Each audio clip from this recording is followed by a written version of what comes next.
Mis 3 hijos me dejaron sola con una extraña cuando la neumonía casi me mata diciéndome que era más práctico. Soy Gabriela Ramírez, tengo 70 años, soy viuda y soy dueña de todo lo que ellos codician, una cadena de restaurantes de tapas y 2 hoteles boutique en Barcelona que construí desde cero con mis propias manos. Lo que mis hijos no saben es que mi teléfono tiene el número directo del director del banco del mejor abogado de Cataluña y una grabadora digital que funciona perfectamente. Todo comenzó con una tos que pensé que era por el polvo.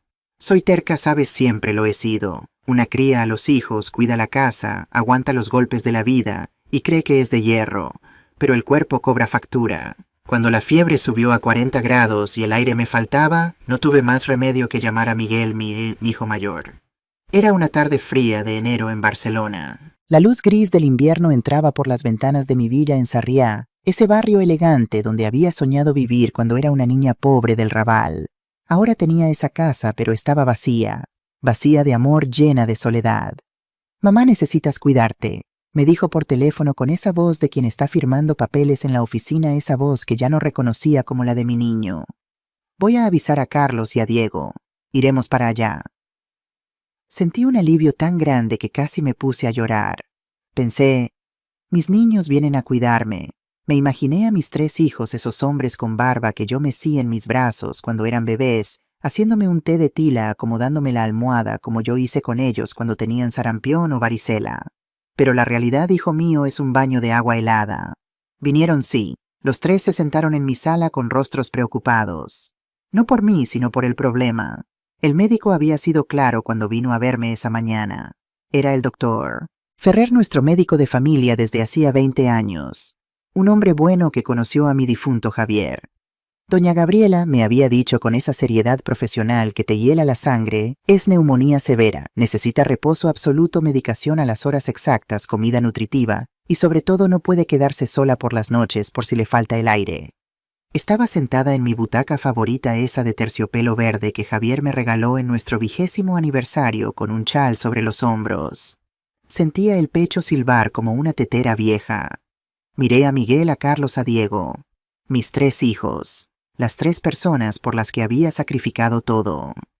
«Mira, mamá», comenzó Miguel, que siempre tomaba el mando. A sus 47 años era el gerente del hotel boutique en el Gótico. Alto, con ese aire de ejecutivo que tanto le gustaba cultivar. «La situación es delicada. Hemos hablado afuera». «¿Hablaron?» Mi voz salió débil, rota por la tos. «Sí, verás». Carlos, el del medio, 45 años, siempre fue el más débil de carácter. Se parecía tanto a su padre en el físico, pero nada en el espíritu. «Junior, digo, mi Patricia está embarazada del tercero. Nuestro piso en Gracia es pequeño y tiene escaleras. No es viable que vengas a vivir con nosotros». Miré a Carlos. Él desvió la mirada fingiendo ajustarse el Rolex en la muñeca. Ese Rolex que yo le había regalado cuando cumplió 40 años. «Y en mi casa, mamá». Diego, el pequeño, 42 años, ni siquiera intentaba parecer convincente. «Tú sabes que Sofía y yo trabajamos todo el día. Los niños dan trabajo, no hay quien te vigile. Además, viajo mucho por el negocio». El negocio. Diego era el director de nuestro restaurante estrella en el Born, pero últimamente olía a alcohol más que a romero y tomillo. Entonces Miguel soltó la bomba. Se aclaró la garganta, ese gesto que hacía cuando estaba a punto de tomar una decisión que ya había decidido sin consultarme. «Entonces, mamá, hemos decidido lo mejor, vamos a contratar a una cuidadora profesional». «¿Decidieron?» Las palabras salieron como un susurro. No me preguntaron. Decidieron por mí como si fuera un mueble que hay que guardar en un depósito. «Es mejor que estar yendo de casa en casa», continuó Miguel con esa eficiencia fría que probablemente usaba con sus empleados. «Es más profesional. Dividimos el costo entre los 3, tú te quedas en tu comodidad y todos quedamos tranquilos». Sentí una lágrima caliente rodar por mi mejilla, pero me la limpié rápido. No quería que vieran mi debilidad. No era por el dinero. Gracias a Dios y al trabajo duro que Javier y yo tuvimos durante 40 años, el dinero no era problema.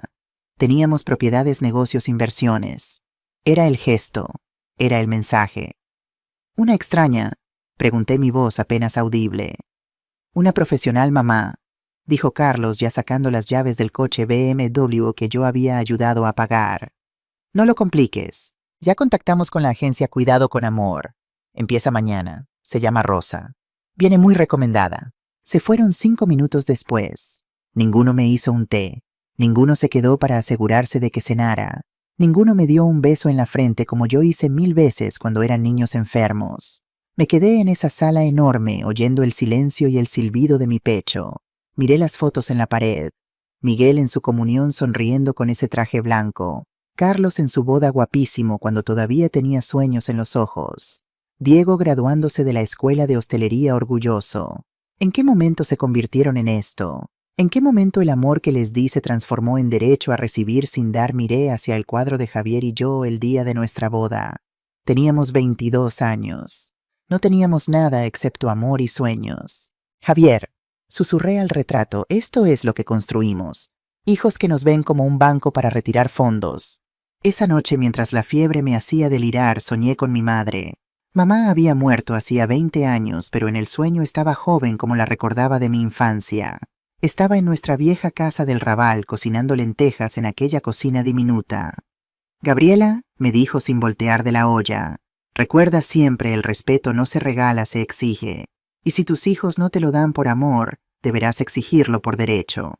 Me desperté sudando con las sábanas empapadas. Eran las 3 de la madrugada. La casa estaba en silencio absoluto. Nadie vino a cambiarme las sábanas. Nadie vino a darme agua. Nadie vino. Y en ese momento, en medio de la fiebre y la soledad, algo cambió dentro de mí. La tristeza comenzó a transformarse en algo diferente, algo más frío, más calculado. Si querían tratarme como un problema que se resuelve con dinero, iban a aprender que ese dinero tenía mi nombre, mi firma y mi voluntad detrás. No sabía que mientras yo luchaba por respirar esa noche, mis 3 hijos estaban en el bar Marsella del Raval, ese bar histórico con sus mesas de mármol y sus paredes amarillentas, tomando absenta y planificando mi futuro, como si yo ya estuviera muerta. Esto lo supe después, mucho después, cuando todo salió a la luz. Pero déjame contarte cómo fue, porque una de las camareras, la joven Carla, que había trabajado en mi restaurante antes, me lo contó todo con detalles. Miguel llegó primero como siempre. Pidió una copa de vino tinto, un Priorat caro, por supuesto. Nada de cerveza para mi hijo mayor. Él tenía una imagen que mantener.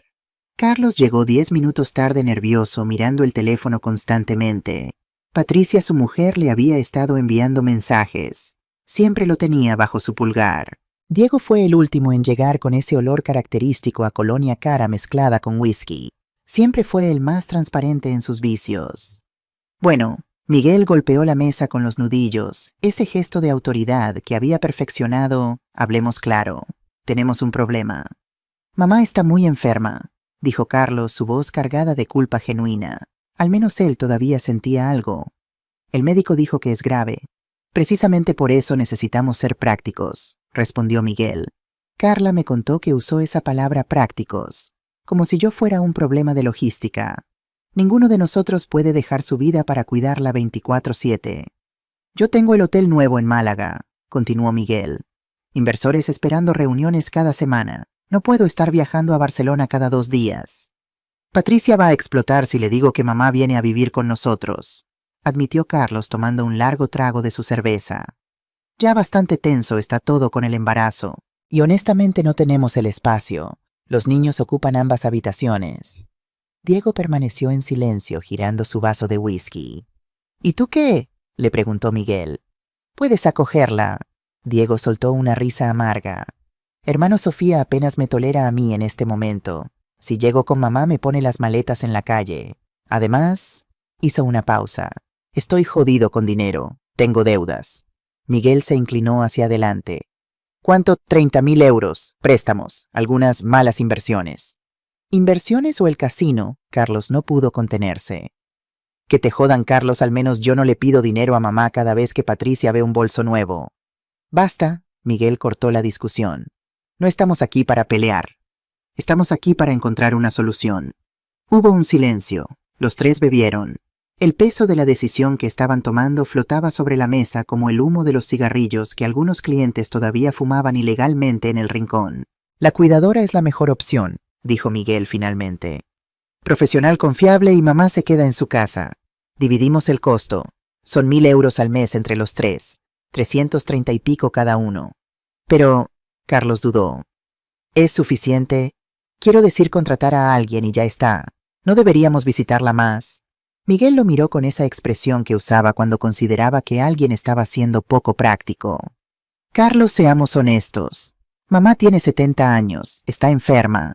El médico dijo que podría ser largo. Vamos a poner nuestras vidas en pausa durante meses, tal vez años. Ella hizo eso por nosotros, susurró Carlos.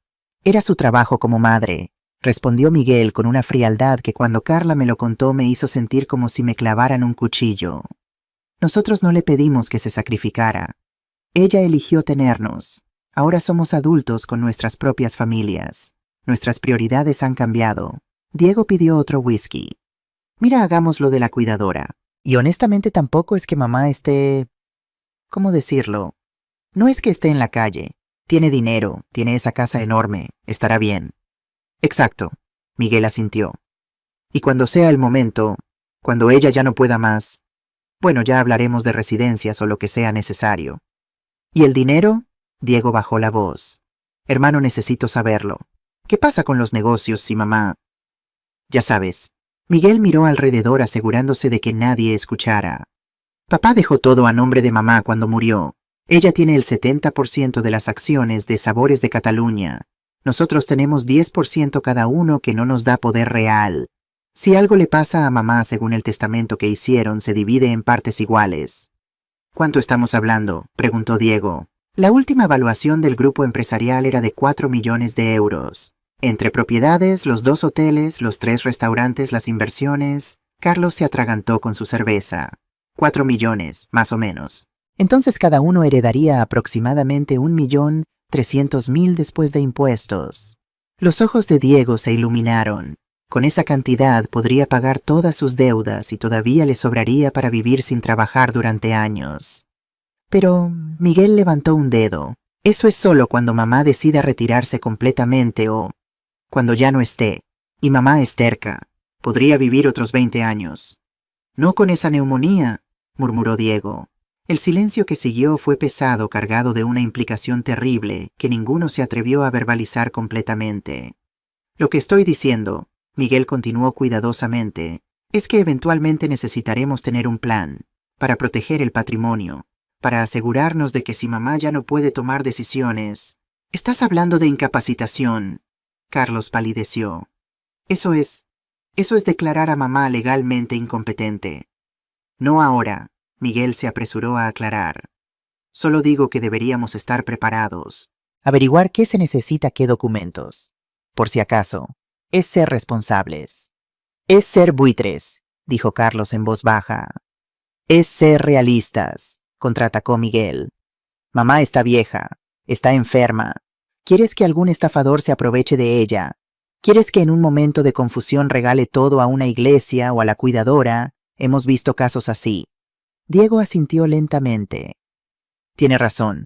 He leído sobre viejos que cambian sus testamentos cuando están enfermos y confundidos. Exactamente mi punto. Miguel se recostó satisfecho. No es codicia, es protección familiar. Siguieron bebiendo. La conversación derivó hacia otros temas más ligeros, el fútbol, los negocios, los problemas con las esposas. Pero la semilla estaba plantada. El plan estaba en marcha. Cuando salieron del bar pasada la medianoche, los 3 hermanos se abrazaron en la calle. Desde afuera cualquiera pensaría que eran 3 hijos preocupados coordinando el cuidado de su madre enferma. Nadie sabría que acababan de decidir tratarme como un activo financiero que debía ser gestionado hasta su liquidación final. Al día siguiente, cuando Rosa tocó el timbre de mi casa a las 9 de la mañana, exactamente yo no sabía nada de esta conversación. Todavía creía que mis hijos, a pesar de su frialdad, actuaban por mi bien. ¡Qué ingenua fui! Rosa Morales llegó con una maleta pequeña de tela gastada y una sonrisa que iluminaba su rostro moreno. Era una mujer de unos 42 años, aunque la vida la había envejecido prematuramente. Sus manos eran callosas, ásperas de tanto trabajo, pero sus ojos negros tenían una calidez que hacía tiempo no veía en los ojos de nadie. «Buenos días, señora Ramírez», dijo con un acento que delataba sus raíces latinoamericanas. Ecuador sabría después. «Soy Rosa Morales de la agencia Cuidado con Amor. Sus hijos me contrataron para cuidarla durante su recuperación. Estaba sentada en mi butaca envuelta en una bata de seda que ya no me quedaba bien. Había perdido peso en los últimos días. La fiebre me consumía. Paseteó, mi voz sonó más hostil de lo que pretendía. No era culpa de Rosa, pero ella representaba todo lo que dolía el hecho de que una extraña estaba aquí, porque mis propios hijos no querían estarlo. Rosa entró con cuidado observando la casa. Vi sus ojos recorrer las pinturas de Miró y tapiz en las paredes, los muebles de diseño, el piano de cola Steinway, que ya nadie tocaba desde que Javier murió. No vi envidia en su mirada, solo un respeto silencioso. ¿Ha desayunado, señora?, preguntó dejando su maleta en el recibidor. No tengo hambre. El doctor Ferrer me dijo que necesita alimentarse bien. ¿Me permite cocinarle algo? No quiero nada. Esperaba que se diera por vencida, que llamara a la agencia y dijera que yo era una vieja imposible. Pero Rosa simplemente asintió y se dirigió a la cocina. 20 minutos después, el aroma de algo delicioso llenó la casa. No era perfume caro ni ambientador. Era comida real cocinada con cuidado. Mi estómago gruñó traicionándome. Rosa apareció con una bandeja. Sobre ella un tazón de caldo de pollo con fideos finos tostadas con aceite de oliva y tomate, y un té de hierbas que despedía un vapor reconfortante. Locro de papas ecuatoriano adaptado, dijo con una sonrisa tímida. Mi abuela decía que curaba cualquier cosa. Le agregué un toque español con el aceite de oliva que encontré. Espero que no le moleste. Se sentó en el taburete cerca de mi butaca, no demasiado cerca para invadir mi espacio, pero lo suficientemente cerca como para ayudar si era necesario.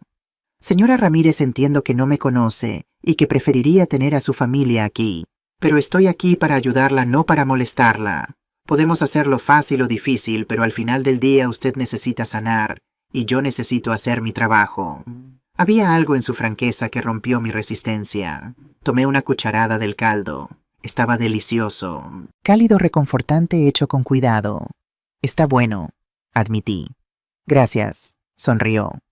Sabe, tengo 2 hijos. Mateo tiene 16 y Andrés 12. Cuando se enferman yo hago este caldo. Nunca falla. ¿Dónde están ahora? En la escuela. Viven con mi hermana en el Hospitalet mientras yo trabajo aquí. La agencia me pidió que me quedara interna durante su recuperación. ¿Interna? ¿Vas a vivir aquí? Si usted lo permite, sí. Hay una habitación de servicio, sus hijos me la mostraron ayer cuando vinieron a preparar todo. Mis hijos habían estado aquí ayer y no subieron a verme. Vinieron solo para mostrarle la casa a Rosa. El cuchillo en mi corazón se hundió un poco más profundo. Los primeros días fueron difíciles. Yo era distante, a veces grosera. Rosa era la evidencia viviente de que mi familia me había abandonado. Cada vez que ella me traía medicina yo pensaba, esto debería hacerlo Miguel. Cada vez que me cambiaba las sábanas pensaba, Carlos debería estar aquí. Cada vez que me leía por las noches pensaba, Diego podría hacer esto. Pero Rosa nunca se quejaba, nunca perdía la paciencia. Tenía una fortaleza silenciosa que yo había tenido una vez hace mucho tiempo cuando era joven, y luchaba por sacar adelante un negocio y 3 niños pequeños. Una noche, cuando la fiebre estaba particularmente alta, comencé a delirar. Llamaba a Javier, lloraba, hablaba incoherencias. Rosa permaneció junto a mi cama toda la noche aplicando paños fríos en mi frente, sosteniendo mi mano. Cuando desperté en la madrugada con la fiebre finalmente rota, la encontré dormida en la silla junto a mi cama, todavía sosteniendo mi mano. Su rostro estaba cansado, pero había una paz en su expresión. Rosa, susurré. Ella despertó inmediatamente. Señora, ¿necesita algo? ¿Por qué haces esto?, pregunté. Es solo un trabajo. Rosa me miró con esos ojos honestos. Mi madre murió sola en un hospital en Ecuador, señora. Yo estaba aquí tratando de ganar dinero para enviarle. No llegué a tiempo. Nunca me perdoné. Cuando cuido de usted es como si cuidara de ella, como si le diera lo que no pude darle a mi mamá. Las lágrimas rodaron por mis mejillas, no de tristeza por mí misma, sino de algo más profundo, reconocimiento, conexión humana real. Cuéntame de tus hijos, dije suavemente, y Rosa habló. Me contó de Mateo, que quería ser ingeniero, pero la familia no tenía dinero para la universidad. De Andrés, que amaba el fútbol, pero necesitaba brackets que costaban 3.000 euros. De su esposo Roberto, que murió en un accidente de construcción hace 4 años, dejándola sola con 2 niños y una deuda de 12.000 euros por una casa diminuta en el Hospitalet. Trabajo 3 empleos, me confesó. Este con usted es el mejor pagado. Los otros dos son limpiar oficinas por las noches y los fines de semana cuando puedo. Mi hermana cuida de los niños. Envío todo lo que puedo para pagar la deuda. ¿Cuánto te falta? Unos 8.000 euros todavía. Si sigo así, en 2 años más estaré libre. 2 años más de ese infierno. 2 años más sin ver a sus hijos crecer porque estaba trabajando día y noche. Mientras tanto, mis hijos, con todo el dinero que yo les había dado, con todas las oportunidades que les facilité, no podían encontrar tiempo para visitarme. Fue en ese momento cuando algo cambió en mi percepción. Rosa no era mi enemiga. Ella era otra mujer luchando contra un mundo injusto. Ella era yo 30 años atrás. Y mis hijos eran los que se habían beneficiado de mi lucha sin aprender nada de ella. Durante las siguientes semanas, Rosa y yo desarrollamos una rutina. Ella me alimentaba, me daba mis medicinas, me ayudaba a bañarme cuando estaba demasiado débil. Pero también hablábamos sobre la vida, sobre los hijos, sobre los sueños que tuvimos y los que se rompieron. Le conté sobre Javier y yo, jóvenes y enamorados, abriendo nuestro primer restaurante de tapas en un callejón del Raval. Cómo trabajábamos 18 horas al día, cómo ahorrábamos cada céntimo, cómo poco a poco construimos un imperio. ¿Y sus hijos?, preguntó Rosa un día mientras me peinaba el cabello. ¿Ellos trabajaron con ustedes? Al principio sí, admití. Cuando eran pequeños, después de la escuela, venían al restaurante. Miguel lavaba platos. Carlos ayudaba a servir, Diego pelaba papas.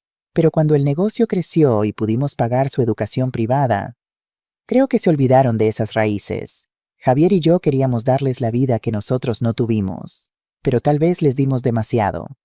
¿Cuándo fue la última vez que la visitaron?, preguntó Rosa gentilmente. Tuve que pensar. Mi cumpleaños fue hace 3 meses. Número 70. Ninguno vino. Miguel mandó flores caras. Carlos envió dinero con una nota. Diego, creo que ni se acordó. Rosa dejó de peinar. Señora Ramírez, perdóneme si me paso de la raya, pero eso no está bien. Usted es su madre. Están ocupados, me defendí, aunque la defensa sonaba hueca incluso para mí. Yo también estoy ocupada, señora. Todos estamos ocupados, pero se hace tiempo para lo que importa. Tenía razón. Maldita sea si no tenía razón. Pasaron 2 semanas. 2 semanas en las que Miguel llamó por WhatsApp 3 veces con mensajes de texto. ¿Cómo estás, mamá? ¿Necesitas algo? Carlos llamó una vez corriendo diciendo que la vida era una locura con el bebé en camino. Diego no dio señales de vida, pero Rosa estaba ahí. Cada mañana, cada tarde, cada noche. Ella era quien me hacía reír con historias de sus hijos. Ella era quien me leía poesía de García Lorca cuando no podía dormir. Ella era quien celebró conmigo cuando finalmente pude caminar sola al baño sin marearme. Y fue Rosa quien, sin saberlo, me dio la información que cambiaría todo. Fue un martes por la tarde, 6 semanas después de que Rosa llegara a mi casa. La neumonía finalmente había retrocedido lo suficiente como para que pudiera sentarme en la terraza envuelta en mantas, disfrutando del tímido sol de marzo sobre Barcelona. Rosa estaba en la cocina preparando una sopa de pescado cuando escuché el timbre. Me extrañó porque yo no esperaba a nadie y Rosa tampoco había mencionado visitas. Desde la terraza que daba a la entrada lateral pude ver a un hombre de traje elegante entrar. Rosa lo recibió. «Buenas tardes, ¿está la señora Ramírez?», preguntó el hombre. «Está descansando. ¿Ustedes?» «Soy Jorge Puig, del departamento de banca privada de CaixaBank. El señor Miguel Ramírez me pidió que viniera a hablar sobre la cuenta corporativa». Mi cuerpo se tensó. Miguel había enviado al banquero a mi casa sin decirme. «Un momento, voy a avisarle», dijo Rosa. «Oh, no es necesario molestarla», el hombre dijo rápidamente. «En realidad es con el señor Miguel con quien necesito coordinar. Él me pidió cierta documentación sobre la herencia. Digo, sobre las cuentas de la empresa familiar. Herencia. La palabra flotó en el aire como veneno. «El señor Miguel no está aquí», respondió Rosa, su voz cautelosa. «Ya veo. Bueno, podría decirle que llamé. Es urgente que hable conmigo sobre la documentación que solicitó la semana pasada. Sobre el tema de la incapacitación». El hombre se detuvo como si se diera cuenta de que había dicho demasiado. Sentí como si me hubieran tirado un balde de agua helada. «¿Incapacitación?», Rosa repitió, su voz llena de alarma. Bueno, es un asunto confidencial. Solo dígale que llame a Jorge Puig, que tengo la información que solicitó sobre los procedimientos legales». El hombre se fue rápidamente, claramente incómodo por haber revelado más de lo debido. Rosa cerró la puerta y se quedó paralizada en el vestíbulo por un momento. Luego lentamente salió a la terraza donde yo estaba. Señora Ramírez, comenzó su rostro pálido. No sé si debería decirle esto, pero lo escuché todo, Rosa. Nos miramos. En sus ojos vi la misma horror que yo sentía. Incapacitación, susurré. Miguel está preguntando sobre cómo declararme legalmente incapacitada. La habitación comenzó a dar vueltas. Incapacitación. En España eso significaba que podían declararme incompetente para manejar mis propios asuntos, que podían tomar control de mi dinero, de mis propiedades, de mi vida, y yo quedaría como una niña dependiendo de la generosidad de quien fuera nombrado mi tutor. Y ese alguien sería Miguel. Señora, cálmese, por favor. Rosa corrió hacia mí sosteniendo mis manos. Su presión, pero yo no podía calmarme. Todo encajaba ahora con terrible claridad. Por eso la rápida contratación de Rosa sin siquiera consultarme. Por eso ninguno de ellos venía a visitarme. Querían establecer un patrón de negligencia o confusión que pudieran usar en un tribunal. Y yo, ingenua, había pensado que era por pereza o por estar ocupados. Rosa, y mi voz salió fría, más fría de lo que había sonado en años. Necesito que me hagas un favor. Un gran favor. Lo que sea, señora. Necesito mi laptop, la que está en el estudio de Javier. Y necesito privacidad durante unas horas. Rosa asintió comprendiendo la gravedad del momento, aunque no supiera exactamente qué planeaba hacer. Cuando ella trajo la laptop y se retiró discretamente, yo abrí mi correo electrónico por primera vez en 2 meses. Tenía 247 mensajes sin leer. La mayoría era spam o newsletters, pero había varios de Miguel que me hicieron hervir la sangre. De Miguel Ramírez. Para Fernando Álvarez, abogado. Asunto consulta confidencial, Fernando. Necesito agendar una cita contigo. Es sobre mi madre. Tiene 70 años, recientemente tuvo neumonía severa y estoy preocupado por su capacidad para manejar sus asuntos. Necesito información sobre el proceso de incapacitación preventiva. Seguí leyendo cada palabra como una puñalada. Luego encontré otra joya. De Miguel Ramírez. Para Carlos Ramírez. Diego Ramírez. Asunto situación de mamá. Hermanos, necesitamos coordinarnos. Hablé con un abogado y un médico.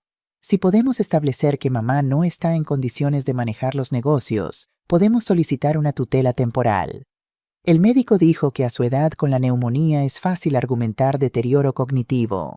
Necesito que ustedes también documenten cualquier comportamiento extraño. Reunámonos el viernes. Comportamiento extraño se referían a estar enferma, a necesitar ayuda para caminar, a tener fiebre. Abrí mi cuenta bancaria online. Estaba todo ahí intacto, gracias a Dios.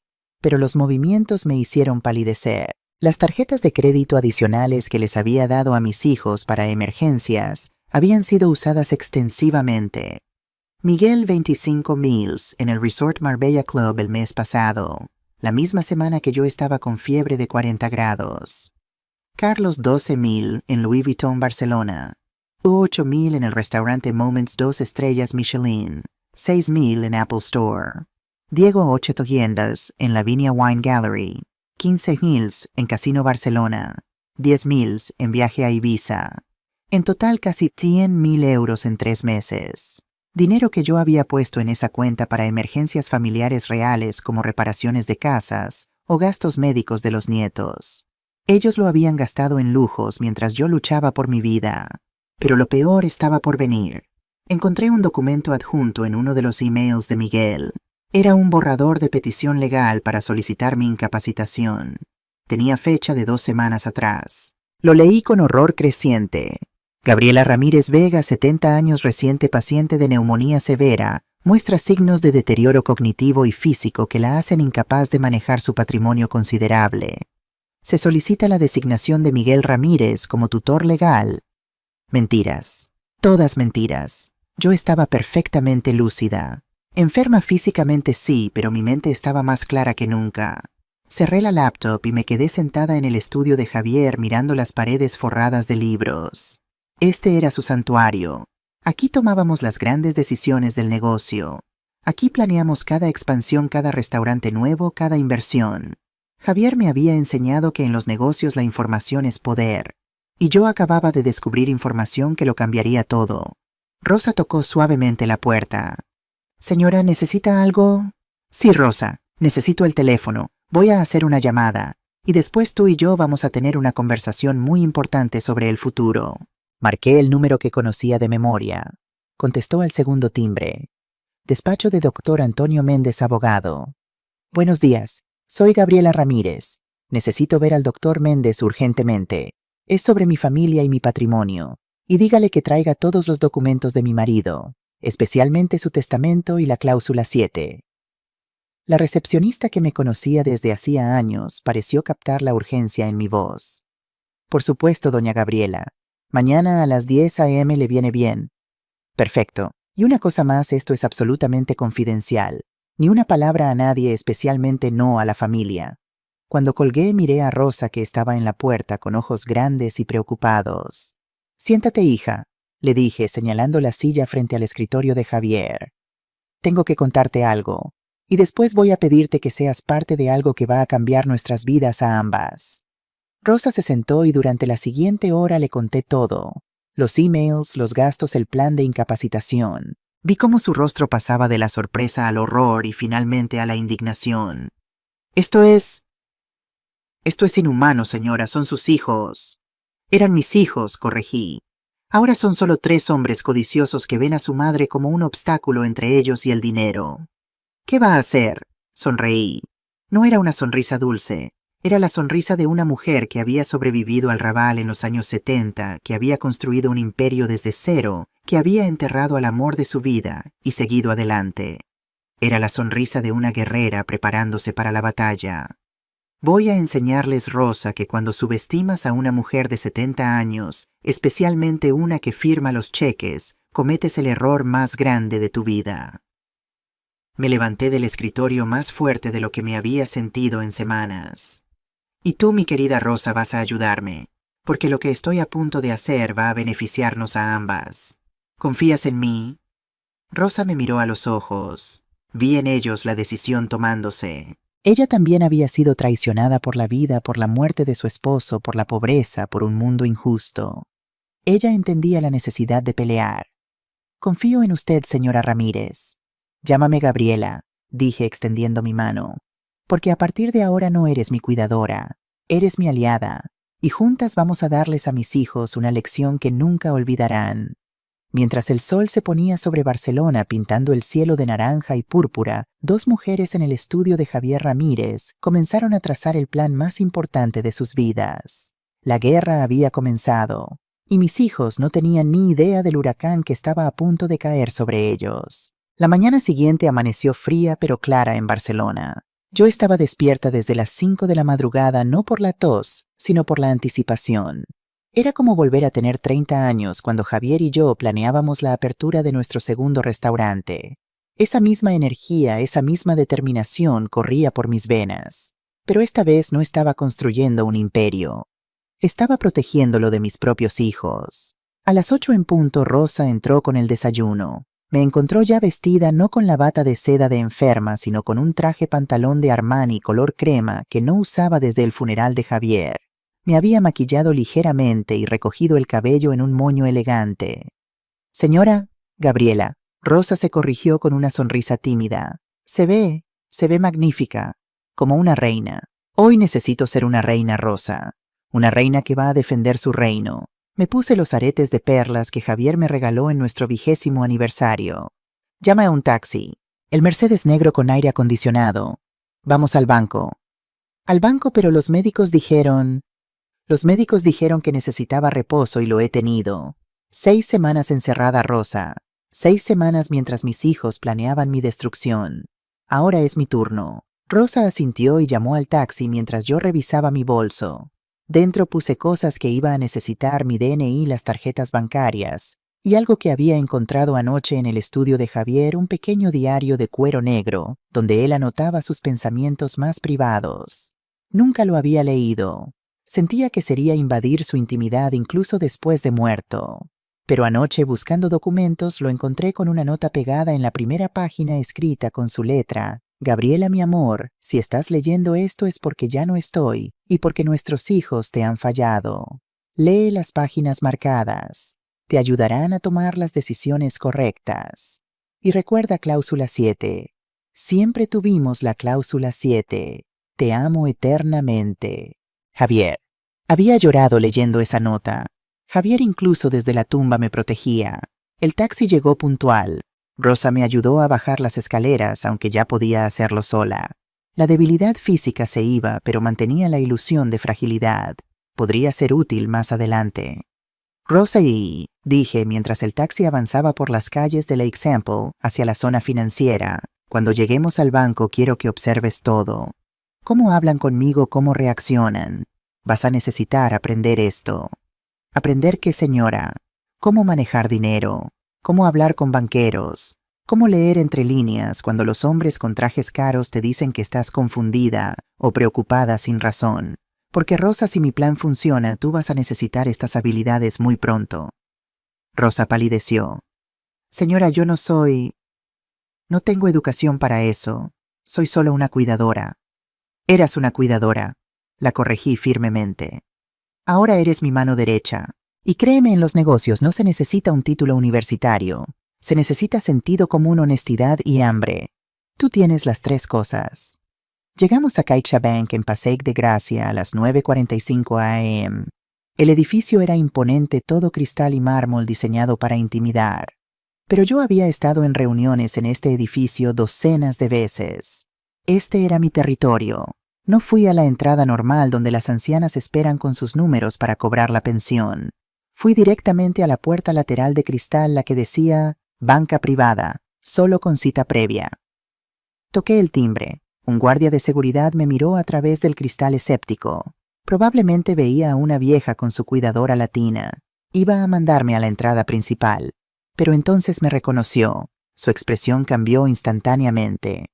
«Doña Gabriela, por Dios, no la esperábamos. Está bien, oímos que estuvo muy enferma».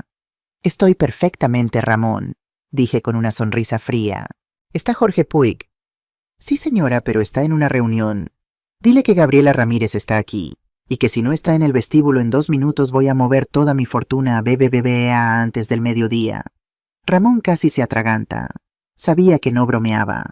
Abrió la puerta inmediatamente y prácticamente corrió al interior. Rosa me miró con ojos muy abiertos. ¿De verdad haría eso, cambiar de banco más? Por supuesto que no, susurré. Me tomaría semanas. Pero ellos no lo saben. Regla número 1. Rosa, en los negocios la percepción es realidad.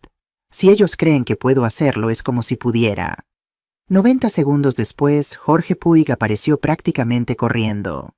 Era un hombre de unos 45 años, traje sequina, impecable, gafas de diseñador, el tipo de hombre que cobra por minuto de su tiempo. Doña Gabriela, qué sorpresa tan maravillosa. Su sonrisa era profesional pero tensa. ¿Cómo está hoy de su neumonía? Viva Jorge, viva y muy lúcida.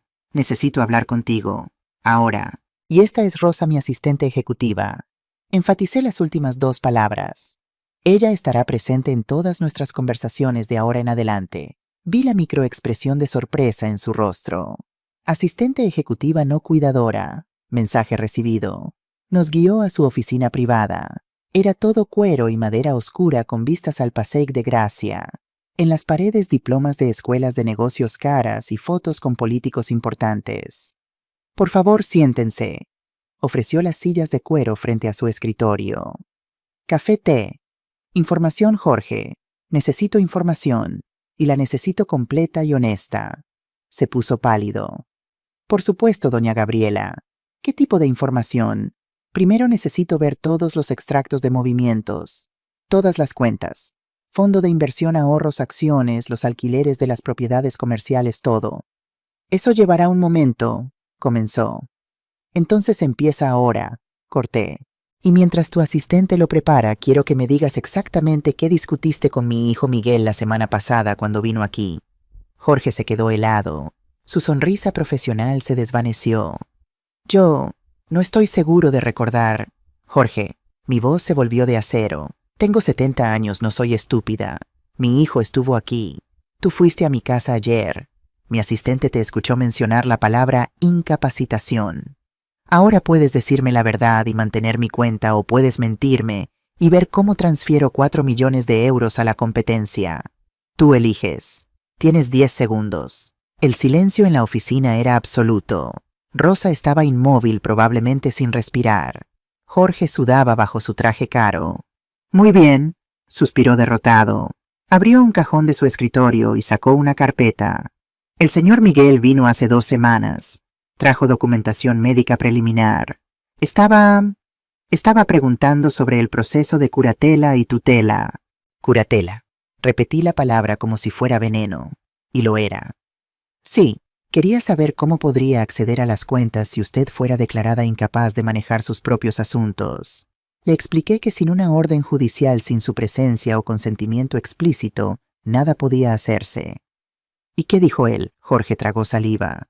Dijo que era para su bien, que usted estaba enferma, confundida, que necesitaba protección, que sus gastos médicos eran altos. Mis gastos médicos, interrumpí fríamente, los cubre mi pensión privada perfectamente. ¿Qué más? Preguntó específicamente sobre las tarjetas de crédito adicionales. ¿Cuánto límite tenían, si había forma de aumentarlo? Sentí que la sangre me hervía. Quería aumentar el límite de las tarjetas que ya ha usado para gastar 100.000 euros en 3 meses. Ahora fue Jorge quien pareció sorprendido. Usted sabe sobre esos gastos. Lo sé todo, Jorge. Absolutamente todo. Y ahora voy a decirte exactamente lo que vas a hacer. Saqué una libreta y un bolígrafo de mi bolso. Empecé a escribir mientras hablaba. Primero cancelas todas las tarjetas adicionales. Inmediatamente. Las de Miguel Carlos y Diego. Todas.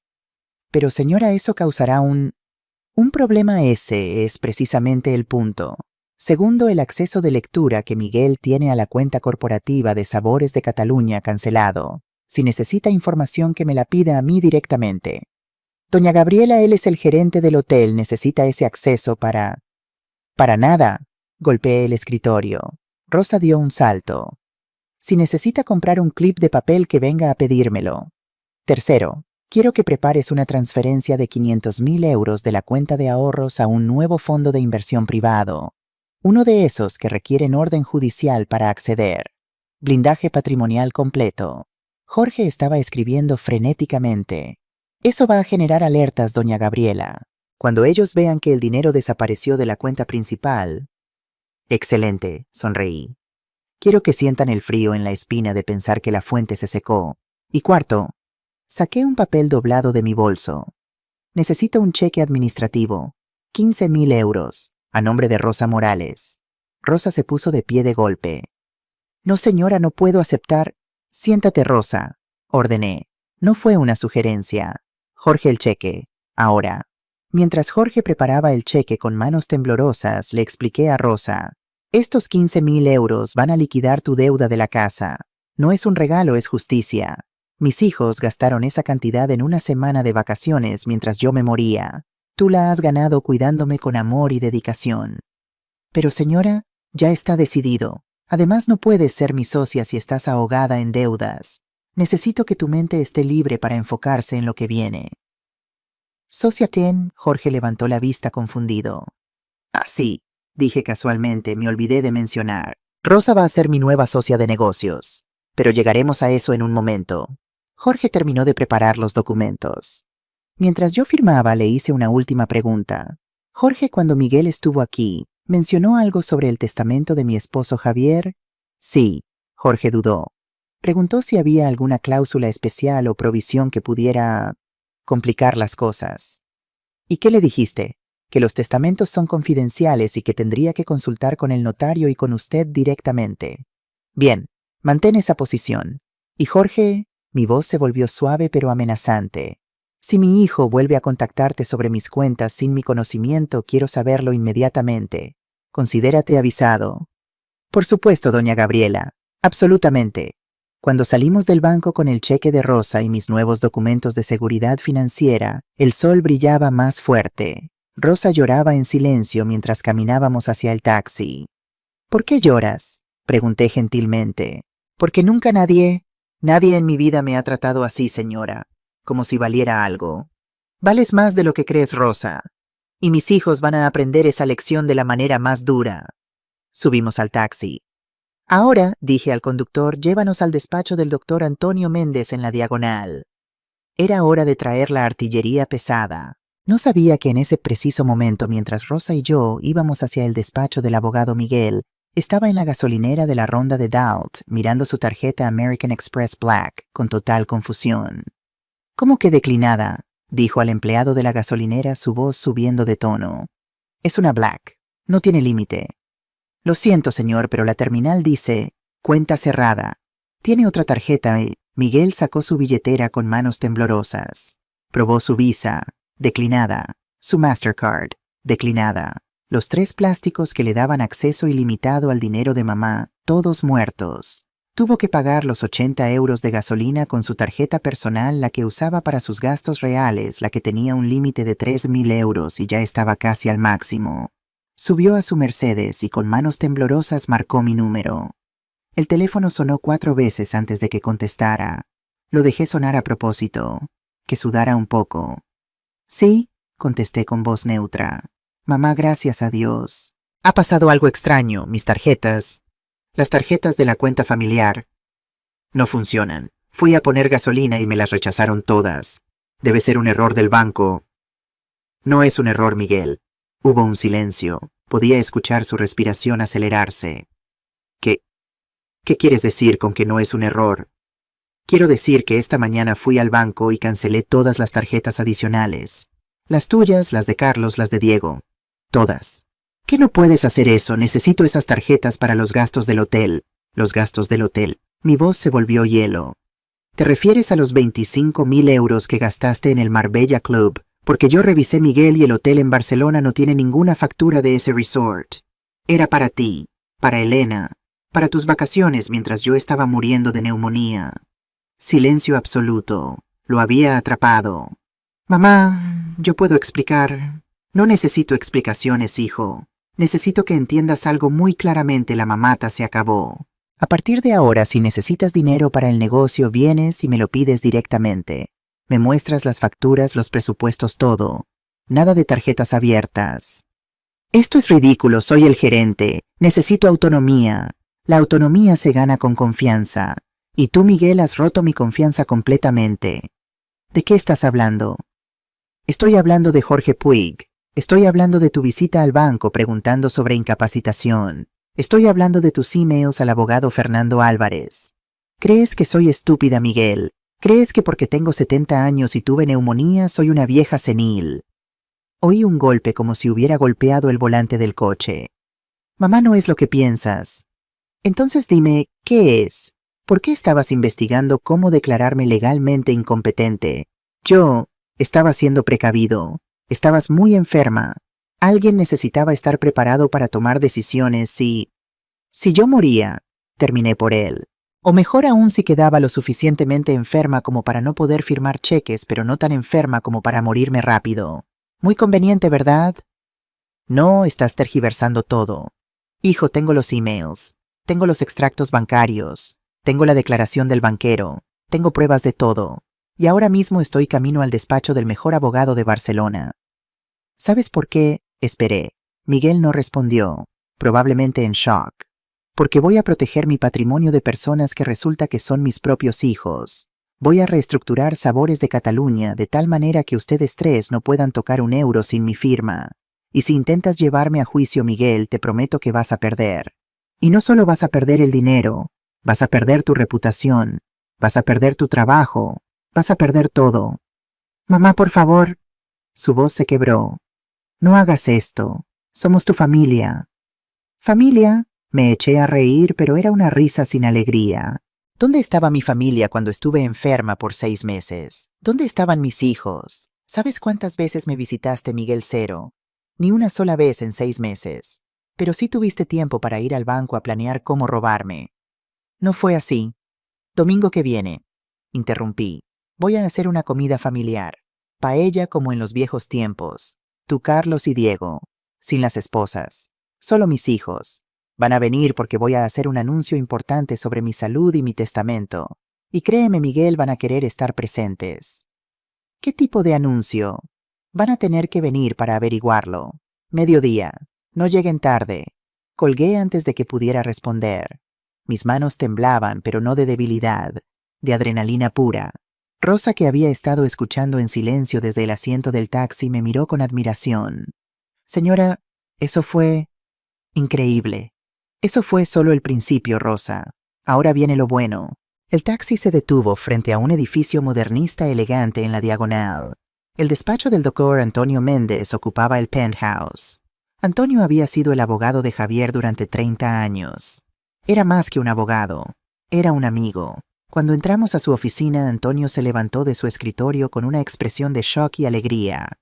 Gabriela, por todos los santos me dijeron que estabas gravemente enferma.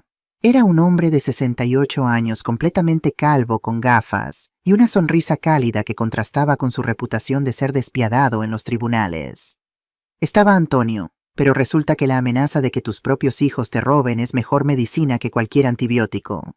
Su sonrisa se desvaneció. ¿De qué estás hablando? Me senté en su oficina y durante la siguiente hora le conté todo. Mostré los emails que había impreso, los extractos bancarios, la declaración de Jorge del banco. Lo escuché todo sin interrumpir su expresión, volviéndose más seria con cada revelación. Cuando terminé, Antonio se quitó las gafas y se frotó los ojos. Gabriela, esto es terrible, pero no estoy sorprendido. ¿Qué quieres decir? Se levantó y fue a su caja fuerte. De ella sacó una carpeta gruesa y un sobre sellado. Javier me dio esto 3 meses antes de morir. Me hizo jurar lo que solo te lo entregaría si alguna vez sospechaba que Miguel Carlos o Diego te estaban traicionando. Abrió la carpeta. Dentro había un cuaderno de cuero negro similar al que había encontrado en el estudio, pero más grueso. Javier llevaba un diario de negocios. Documentaba no solo las transacciones de la empresa, sino también observaciones sobre vuestros hijos. Empecé a leer. En la letra meticulosa de Javier encontré entrada tras entrada que me rompieron el corazón. 15 de marzo 2018. Miguel me pidió 20.000 euros prestados. Dijo que era para renovar su departamento. Descubrí que se lo gastó en el casino. No se lo dije a Gabriela. No quiero romperle el corazón. 3 de julio 2019. Carlos llevó a Patricia de compras con la tarjeta de la empresa. 8.000 euros en un día. Cuando lo confronté me gritó. Me dijo que yo era un viejo controlador. Gabriela estaba en Mallorca visitando a su hermana. No pude decirle. 22 de octubre 2020. Diego llegó borracho al restaurante. Insultó a un cliente. Tuve que darle 5.000 euros al cliente para que no pusiera una reseña mala. Diego no se disculpó. Solo dijo, papá siempre arregla las cosas. Estoy cansado. Había docenas de entradas así. Años de pequeñas traiciones, de mentiras, de abuso. Javier lo había documentado todo, pero nunca me lo había dicho para protegerme. Las lágrimas rodaron por mis mejillas. Rosa me pasó un pañuelo. Hay más, dijo Antonio suavemente abriendo el sobre sellado. Dentro había un documento legal. Esto es una adenda al testamento de Javier. La cláusula 7. Leí el documento. Era genial, brillante, típico de Javier. La cláusula 7 establecía que si Gabriela Ramírez en cualquier momento después de la muerte de Javier era víctima de abuso financiero, negligencia o maltrato por parte de sus hijos, ella tendría el derecho legal de redistribuir completamente su 70% de las acciones de la empresa, como ella viera apropiado sin restricciones del testamento original. En otras palabras, Javier me había dado la llave para desheredarlos completamente si era necesario. Antonio A. Mi voz salió firme, clara. Necesito que hagas algo por mí. Lo que sea, Gabriela. Necesito que estructures una nueva empresa, una holding. Se va a llamar Renacimiento Participaciones. Yo voy a ser la única accionista con derecho a voto. Y Rosa aquí, puse mi mano en su hombro, va a tener un 30% de propiedad sin derecho a voto, pero con derecho completo a dividendos. Señora, no. Rosa se puso de pie, horrorizada. Es demasiado. 30% de 4 millones es más de 1 millón de euros. Exactamente, sonreí. Y te lo has ganado. Antonio, ¿cuánto tiempo necesitas para estructurar esto? Con urgencia y pagando las tasas aceleradas, 5 días hábiles. Pero Gabriela, tus hijos van a poder impugnar esto si parezco confundida o coercionada, terminé. Por eso necesito que traigas a 2 médicos mañana. Certificaciones completas de que estoy en perfecto estado mental. Y quiero todo grabado en video. Quiero evidencia irrefutable de que cada decisión que tome es con plena capacidad. Antonio asintió lentamente, una sonrisa apareciendo en su rostro. Gabriela, has aprendido bien. Javier estaría orgulloso. Javier me enseñó todo lo que sé, y ahora voy a usar cada lección para proteger lo que construimos juntos. Pasamos las siguientes 3 horas planificando cada detalle. La estructura legal, las transferencias de activos, la documentación médica, todo. Rosa tomaba nota, sus ojos cada vez más grandes al comprender la magnitud de lo que estábamos haciendo. Cuando finalmente salimos del despacho de Antonio, el sol se estaba poniendo sobre Barcelona. Las luces de la ciudad comenzaban a encenderse. Rosa, dije mientras esperábamos otro taxi, ¿te das cuenta de lo que acaba de pasar? Creo que sí, señora. Usted está blindando su patrimonio. No, corregí. Estoy declarando la guerra, y acabamos de ganar la primera batalla sin que ellos siquiera lo sepan todavía. Pero pronto van a sentir el impacto. Mi teléfono sonó. Era Carlos. Mamá, Miguel me acaba de llamar. Dice que cancelaste las tarjetas. Por favor, dime que es un malentendido. Patricia está histérica. Teníamos un viaje planeado a París. Carlos, domingo, mediodía, paella en mi casa. Hablaremos de todo entonces. Y trae tu apetito, hijo, porque va a ser una comida que nunca olvidarás. Colgué antes de que pudiera protestar. El teléfono sonó de nuevo inmediatamente. Diego esta vez. No contesté. Dejé que fuera al buzón de voz. Luego escuché el mensaje. Mamá, ¿qué coño está pasando? Miguel dice que estás loca, que nos bloqueaste todo. Mamá, tengo facturas que pagar. Tengo deudas. No puedes hacernos esto. Llámame. Llámame. Borré el mensaje sin más. ¿No va a responder?, preguntó Rosa. No, que se preocupen, que pasen el fin de semana angustiados preguntándose qué está pasando. Es solo un pequeño anticipo del infierno que yo pasé durante 6 meses. Llegamos a casa después de las 7 de la noche. Estaba exhausta pero exhilarada. Rosa preparó una cena ligera mientras yo me sentaba en la terraza mirando las luces de Barcelona. Mi teléfono no paraba de sonar. Miguel, Carlos, Diego. Incluso las esposas Elena, Patricia, Sofía. Todos queriendo saber qué pasaba, todos exigiendo explicaciones. Ignoré todo. Mañana vendría Antonio con los médicos para las certificaciones. Pasado mañana los papeles de la nueva empresa estarían listos. Y el domingo sería el día del juicio. Mis hijos pensaban que tenían el poder porque esperaban mi herencia. Iban a aprender que el verdadero poder viene de quien firma los cheques en vida, no de quien espera recibirlos en muerte. Y yo, Gabriela Ramírez, de 70 años, supuestamente débil y confundida, les iba a dar la lección más cara de sus vidas. El domingo amaneció con un cielo azul perfecto sobre Barcelona. Era uno de esos días primaverales donde la ciudad despierta con alegría, las terrazas se llenan y las familias se reúnen para comer. Pero en mi villa de Sarriá no había alegría, había anticipación. El tipo de anticipación que sientes antes de una tormenta. Rosa y yo habíamos pasado la mañana preparando, no solo la comida, sino el escenario, porque esto no era simplemente una comida familiar, era un juicio, y yo era el juez, jurado y verdugo. ¿Estás segura de que quiere usar estos platos?, Rosa preguntó sosteniendo uno de los platos de porcelana Lladró que Javier y yo compramos en nuestro 20º aniversario. Eran hermosos blancos con detalles en azul y oro y valían una pequeña fortuna. Completamente segura. Quiero que recuerden esta comida cada vez que vean porcelana fina en su vida. Quiero que este día esté grabado en sus memorias como el día que subestimaron a su madre. Puse la mesa con precisión militar. Manteles de lino blanco. Los cubiertos de plata que heredé de mi abuela. Copas de cristal de Bohemia. Flores frescas en el centro, rosas rojas apropiadamente. Y en cada lugar excepto el mío coloqué un sobre blanco con el nombre de cada hijo. ¿Qué hay en los sobres?, preguntó Rosa mientras terminaba de hacer la paella en la cocina. El aroma del azafrán y el pescado fresco llenaba la casa. La verdad, respondí simplemente. Impresa, documentada, irrefutable. A las 11:30 Antonio llegó con su maletín. No iba a quedarse para la comida, pero quería estar presente al principio para establecer su presencia, para que mis hijos supieran que esto era serio. ¿Cómo te sientes?, me preguntó.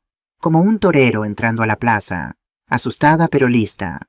A las 11:50 escuché el primer coche llegar. Era Miguel, por supuesto. Siempre puntual, siempre controlado. Pero cuando Rosa abrió la puerta, vi algo que nunca había visto en mi hijo mayor: miedo. Mamá. Entró directamente a la sala donde yo estaba sentada en mi sillón favorito, vestida con un vestido negro elegante. Necesitamos hablar antes de que lleguen los demás. Siéntate, Miguel, dije firmemente. Hablaremos cuando todos estén aquí. Pero mamá, dije que te sientes, obedeció, como un niño regañado, y en ese momento vi el cambio de poder. Ya no era la madre enferma a la que podía manipular, era la dueña de su futuro. Carlos llegó 5 minutos después, nervioso, sudando a pesar del clima fresco.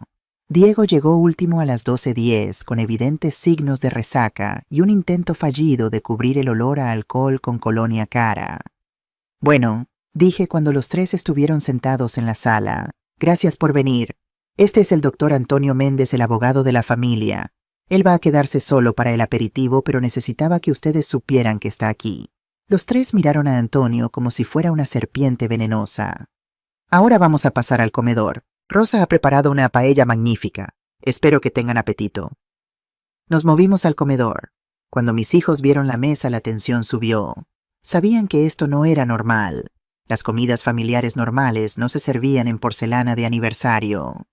Mamá, Carlos tragó saliva. ¿Qué está pasando? ¿Por qué Antonio está aquí? ¿Por qué todo esto? Siéntense, ordené.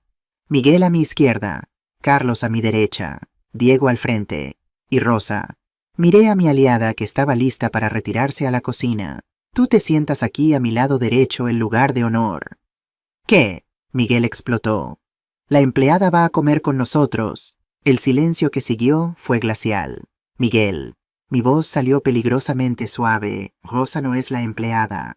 Es mi asistente ejecutiva, mi mano derecha y muy pronto mi socia de negocios.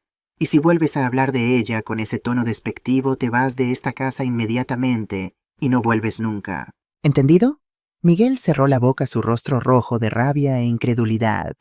Rosa se sentó temblando levemente. Le apreté la mano bajo la mesa. Bien, continué. Antes de comer quiero decir algo. Durante los últimos 6 meses he estado muy enferma.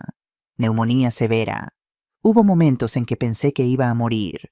Durante esos 6 meses, ¿saben cuántas veces me visitaron? Silencio. Miguel 0, Carlos 1 vez por 10 minutos con el motor de tu coche aún corriendo. Diego 0, pero Rosa estuvo aquí cada día, cada noche, sosteniéndome cuando tosía sangre, cambiándome las sábanas cuando estaban empapadas de sudor, dándome de comer cuando no tenía fuerzas para sostener una cuchara. Mamá, nosotros la contratamos para eso, comenzó Carlos débilmente. Silencio, golpeé la mesa. Las copas de cristal vibraron. No he terminado. Ustedes me contrataron una cuidadora porque era más práctico que venir ustedes mismos. ¿Saben lo que eso me dijo? Me dijo que para ustedes yo soy un problema, una obligación, un obstáculo entre ustedes y mi dinero. Eso no es cierto, Diego protestó. No, levanté uno de los sobres. Miguel, ¿quieres decirles a tus hermanos que discutiste con Jorge Puig en el banco? Miguel palideció. No respondes. Yo lo haré. Miguel fue al banco a preguntar sobre incapacitación, sobre cómo declararme legalmente incompetente para que él pudiera tomar control de mis cuentas. Carlos y Diego miraron a Miguel con shock. Hermano, ¿hiciste eso? Carlos susurró horrorizado. Yo estaba siendo precavido. Miguel tartamudeó. ¿Precavido? Mi risa salió fría. O codicioso. Ahora abramos estos sobres. ¿Les parece? Tomé el sobre de Miguel y lo abrí.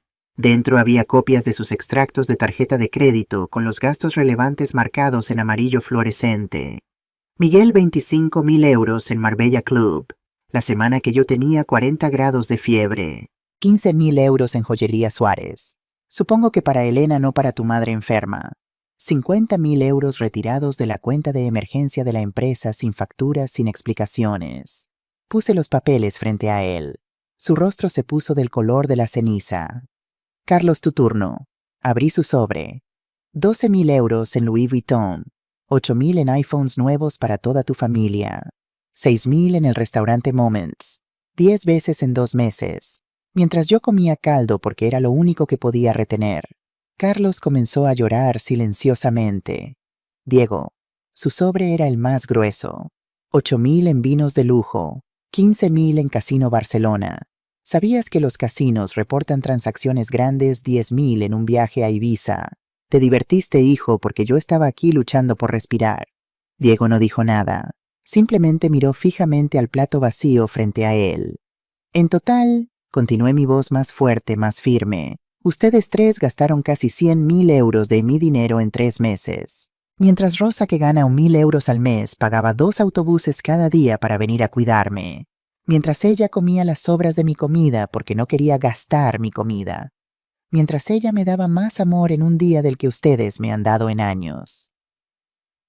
Ahora viene el twist número 3, el momento clímax. Me puse de pie.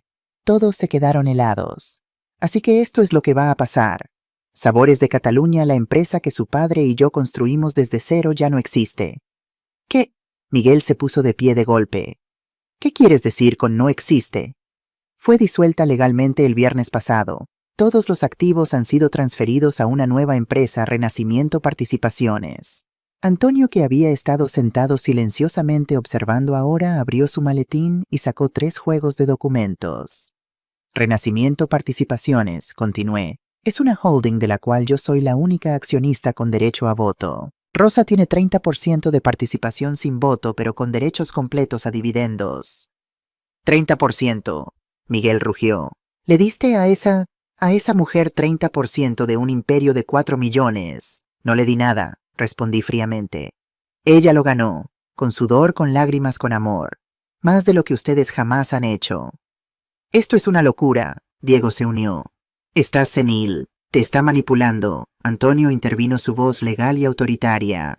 Tengo aquí certificaciones de 2 médicos independientes fechadas el jueves pasado que confirman que doña Gabriela Ramírez está en perfecta capacidad mental.